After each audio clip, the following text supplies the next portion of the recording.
warahmatullahi wabarakatuh. Alhamdulillah hari ini kita ketemu kembali ya di matkul Sosiologi Ibnu Khaldun di pertemuan yang keempat. Dan insya Allah hari ini kita akan belajar mengenai Al-Umron, eksistensi dan penopangnya.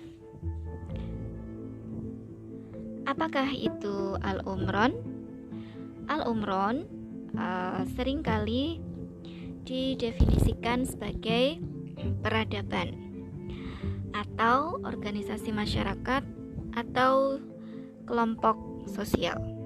Nah, Ibnu Khaldun menggunakan istilah Al-Umron ini pertama kalinya berangkat dari falsafah manusia sebagai Homo socius dan sifatnya yang politis. Karena manusia ini adalah sosok yang tidak bisa hidup tanpa orang lain dan dia memiliki sifat politis, maka ia membutuhkan organisasi masyarakat atau Al-Umron atau biasa kita sebut dengan peradaban. Nah, oleh karenanya keberadaan Al-Umron ini adalah sebuah keharusan. Kata Ibnu Khaldun, tanpa adanya Al-Umron, eksistensi manusia tidak akan sempurna. Jadi bagaimana seseorang akan berinteraksi, akan memenuhi kebutuhan hidupnya kalau dia tidak punya organisasi masyarakat.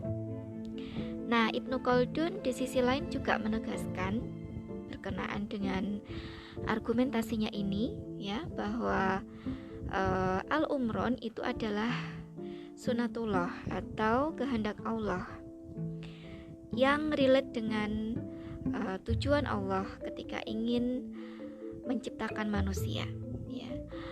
Jadi manusia diminta untuk memakmurkan dunia dan menjadi pemimpin di masyarakatnya.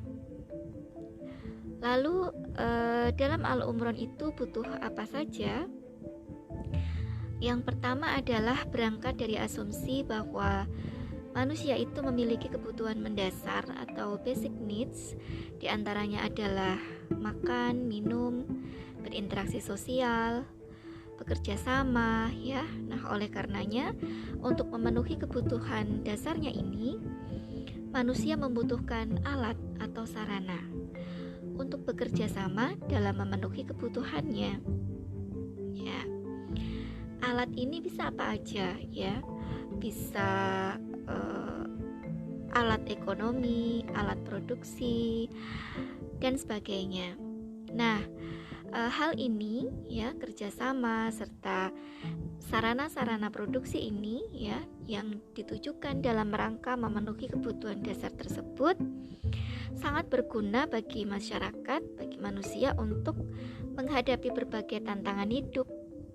Karena dalam konteks peradaban, kelompok sosial atau organisasi masyarakat itu tidak bersifat tunggal dalam arti bahwa ada berbagai macam organisasi masyarakat dan kelompok sosial dalam satu gambaran besar peradaban, dalam satu gambaran besar masyarakat, sehingga antar kelompok membutuhkan interaksi juga dan satu sama lain bisa menjadi tantangan Kemudian apa yang dibutuhkan dalam peradaban? Yang pertama, ketika kita memaknai peradaban sebagai pembuktian kehendak Tuhan dalam memakmurkan dunia dan menjadikan manusia sebagai pemimpin di muka bumi, maka dalam organisasi masyarakat tersebut, dalam peradaban tersebut, manusia memerlukan keberadaan seseorang untuk melaksanakan kewibawaan dan memelihara masyarakat. Yang ini dapat dilakukan melalui adanya sosok pemimpin. Nah, sosok pemimpin ini menurut Ibnu Khaldun adalah suatu keniscayaan dalam organisasi masyarakat. Karena pemimpin ini digunakan dalam rangka untuk memelihara masyarakat. Tanpa keberadaan seorang pemimpin, maka manusia akan berjalan sendiri-sendiri dalam organisasi tersebut, ya. Dan ketika manusia ini, anggota masyarakat ini sendiri-sendiri, ya, tanpa bekerja sama, tanpa adanya seorang pemimpin, maka ia akan melemah, ia akan mudah untuk dikuasai oleh kelompok sosial yang lainnya. Nah, syaratnya apa? Syaratnya adalah dari kaumnya sendiri, dari kelompoknya sendiri, yaitu teorinya Ibnu Khaldun. Kenapa harus dari kelompoknya sendiri? Karena itu yang lebih mudah diterima oleh masyarakat.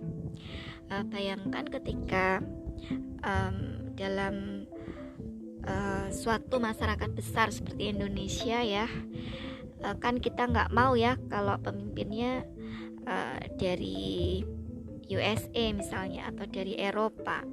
Ada sejumlah peraturan dalam kenegaraan kita dalam konteks pemilihan pemimpin bahwa pemimpin yang dipilih, ya, adalah warga negara kita sendiri. Nah, demikian pula pendapat Ibnu Khaldun seperti itu. Prasyarat utama dari seorang pemimpin adalah dia harus dari kaumnya sendiri. Dia harus menguasai masyarakatnya. Dia mempunyai kekuatan yang lebih di antara anggota masyarakat. Nah, inilah yang kemudian disebut dengan mulk. Lalu apa sih definisi al-mulk itu menurut Ibnu Khaldun? Al-mulk biasanya sering diterjemahkan dengan kekuasaan atau kedaulatan, atau ada juga yang mendefinisikan sebagai otoritas. Nah, mulk ini berfungsi dalam suatu kelompok masyarakat untuk tadi, ya, memenuhi kebutuhan fitrah manusia, memenuhi kebutuhan hidup basic needs-nya. Tapi dalam aspek definisi, mulk ini tidak selalu identik dengan kepemimpinan. Tetapi Ibnu Khaldun menyebutkannya sebagai sebuah kewibawaan, ya. Kepemimpinan dengan kewibawaan adalah dua hal yang berbeda. Walaupun seseorang itu sudah jadi pemimpin, tapi kemampuan dia untuk membuat orang lain itu mengikuti dia belum tentu, ya. Belum tentu itu bisa dilakukan oleh semua pemimpin.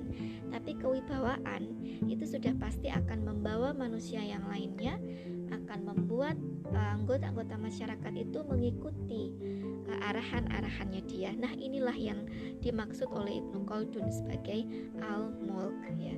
Suatu kemampuan, suatu kewibawaan di mana dia bisa membuat orang lain mematuhi peraturan yang ada. Nah, ada beberapa aspek yang harus kita pahami, ya, tentang al-mulk ini. Yang pertama adalah pertama kita harus paham bahwa kekuasaan adalah watak khusus manusia dan itu diperlukan, ya, karena tadi konsep awal manusia adalah makhluk politis. Kemudian yang kedua, masyarakat dapat menegakkan eksistensinya sendiri dengan peradaban, ya. Jadi manusia itu sudah dibekali oleh Allah, gitu ya, untuk menegakkan eksistensinya sendiri melalui al-umron ini, melalui peradaban ini.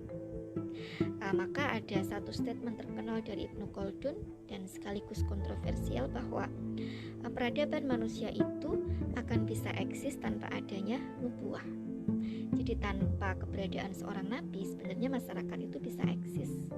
Nah, ini seringkali menimbulkan kontroversial, ya, dan sering menjadikan Ibnu Khaldun dikategorisasikan sebagai pemikir yang sekuler. Padahal maksud Ibnu Khaldun sebenarnya dia tidak menafikan keberadaan kenabian atau nubuah, tapi dia hanya ingin mengatakan bahwa tanpa nubuah masyarakat itu sudah eksis sebelum para nabi itu datang, ya. Masyarakat itu bisa menegakkan aturan-aturannya sendiri, tapi aturan yang seperti apa? Aturan yang tentu belum sesuai dengan kehendak Allah, kalau kata Ibnu Khaldun seperti itu, ya, belum sesuai dengan apa yang dibawa oleh para nabi, ya, tentu dengan aturan-aturan main mereka sendiri, ya.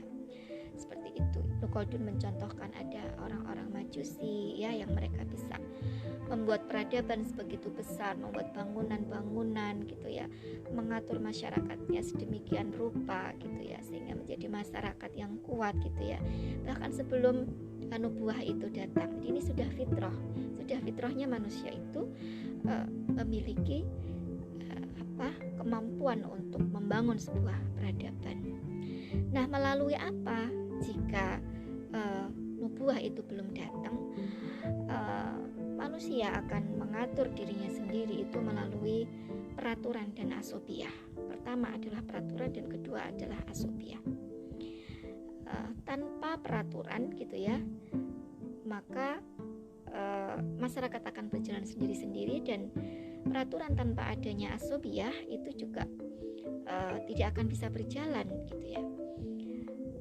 Yang keempat, mulk dan asobiah, kepemimpinan, kewibawaan dan asobiah adalah dua kekuatan yang dibutuhkan dalam kelompok sosial.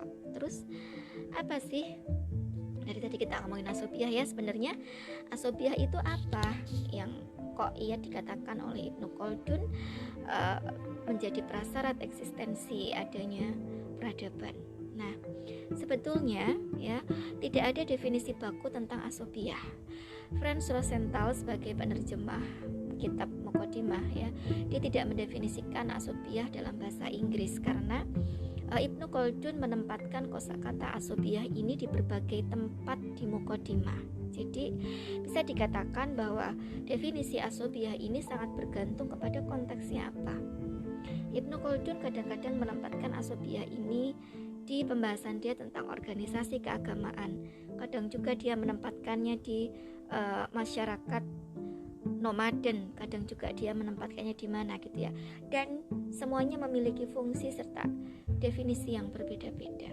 Tapi kita bisa tahu dari beberapa ahli, beberapa peneliti yang mereka concern dengan kajian Ibnu Khaldun, ada beberapa aspek ya, ada beberapa acuan dalam kita memahami asobiah. Yang pertama ada yang mendefinisikan sebagai group feeling, perasaan satu komunitas gitu ya, lebih kepada psikologi sosial ini ya. Kemudian yang kedua, solidaritas sosial, ada juga dimaknai sebagai kohesi sosial, martial spirit, communal spirit, corporate spirit, striking power ini kalau dalam konteks politik, ada juga nasionalisme ya. Ini beberapa acuan mendasar gitu ya, tapi penempatannya bisa berbeda-beda sesuai dengan konteks yang kita maksudkan dan dimaksudkan oleh Ibnu Khaldun. Nah, oleh karenanya ya, dapat kita simpulkan bahwasanya dalam Al-Mulk dan Asobiah dalam Al-Umron ya, itu sifatnya adalah hubungannya saling berkaitan dan saling mendukung satu sama lain. Tanpa Al-Mulk, Asobiah tidak akan berjalan dan tidak akan menguat. Sebaliknya, Mulk tanpa Asobiah juga akan membuat masyarakat lemah ya, karena kepemimpinan ya tidak akan jalan kalau tidak ada kohesi sosial ya, tidak ada ikatan sosial di antara masyarakat. Peraturan yang dibuat oleh masyarakat, oleh seorang pemimpin juga tidak akan berjalan kalau tidak ada group feeling itu tadi ya, untuk bersama-sama mematuhi aturan-aturan tersebut. Nah, lalu sebenarnya apa sih yang bisa kita simpulkan dari asobiah ini dalam memaknai asobiah ini ya? Nah, kita akan mempelajarinya di pekan depan ya, di materi asobiah pekan depan, karena ini nanti kaitannya dengan beberapa tipikal masyarakat yang tidak mungkin kita bahas dalam satu pertemuan ini. Nanti kita akan berusaha untuk memahaminya dengan beberapa deskripsi kasus yang akan kita bedah pekan depan tentunya ya, sehingga kita bisa menarik terminologi asobiah itu melalui kasus-kasus yang akan kita bedah. Seperti itu materi kita pada pertemuan Al-Umron sesi yang keempat ini. Dan terima kasih. Kemudian seperti biasanya silakan tugas dilaksanakan dengan mereview materi dari Bu UI dan dikirimkan via Google Classroom dan berfungsi sebagai presensi kalian pada hari ini. Terima kasih. Wassalamualaikum warahmatullahi wabarakatuh.